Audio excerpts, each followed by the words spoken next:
Hi, my name is Jeff Goldone, and I'm a member here at Church Cathedral in St. Louis. And today I've selected a passage from Matthew's Gospel, 25th chapter, starting with the 14th verse. Jesus is using parables to describe God's kingdom. It will be as when a man was going on a journey, and he called in his servants and entrusted his possessions to them.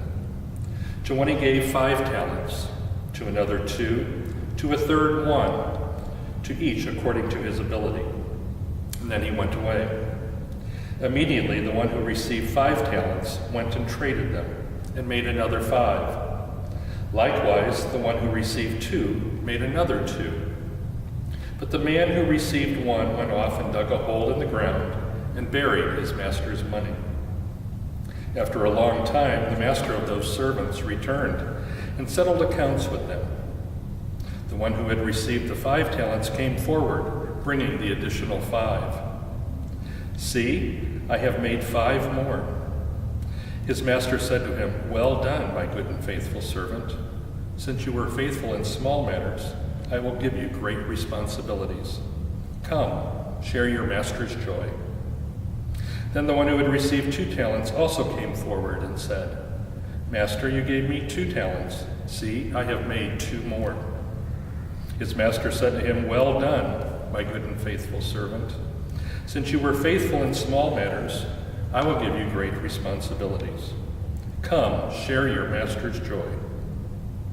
Then the one who had received the 1 talent came forward and said, Master, I knew you were a demanding person, harvesting where you did not plant, and gathering where you did not scatter.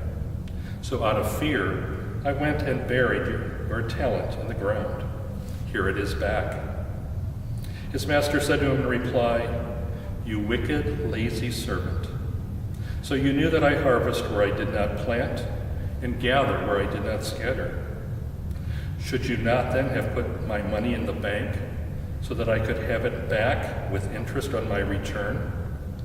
Now then, take the talent from him and give it to the one with 10. For to everyone who has, more will be given, and he will grow rich. But the one who has not, even what he has will be taken away. And throw this useless servant into the darkness outside, where there will be wailing and grinding of teeth. So these words speak to me. In fact, they speak very loudly to me. And if I'm completely honest, they actually frighten me. You see, I imagine the day when I leave this earth and I'm standing in heaven in front of God. I'm embraced and warmly welcomed. And then God asks me if I have any questions about things that I experienced on earth.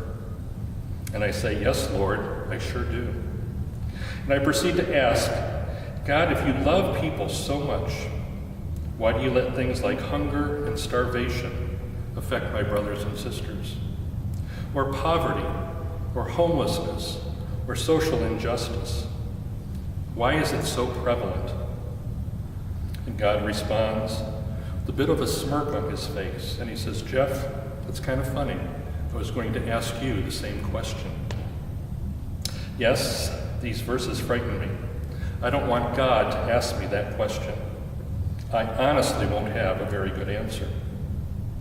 You see, I really do believe that God is trying to alleviate hunger and starvation, poverty, homelessness, social and racial injustices.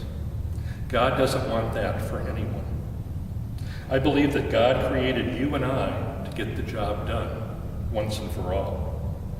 God blessed each of us with countless talents, skills, and abilities, and even the financial resources to bring an end to this horrible, inhumane misfortune that we constantly see before our eyes, but we are so reluctant to involve ourselves with. You and I, we are the servants in the parable that the master has given the talents to. And even though in Jesus' time a talent was defined as a considerable amount of money, think of a talent in today's vocabulary as a skill or an ability.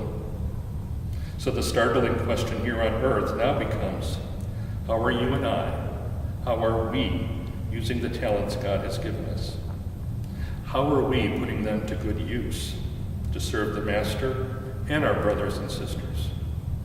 Or are we just keeping them hidden, burying them in the ground, if you will, not putting them to the service of our less fortunate brothers, nor to the glory of God? To whom much is given, much is expected. We are all so richly blessed. Use those blessings. Share those blessings. That is why God has given them to us. Don't find yourself face to face with God at the end of your earthly life, with God asking you why hunger and starvation, homelessness and poverty, racial injustice prevailed, without you using your God-given talents to make a difference. Let God warmly welcome you and I by saying, "Well done, good and faithful servants." God bless you in your Lenten journey.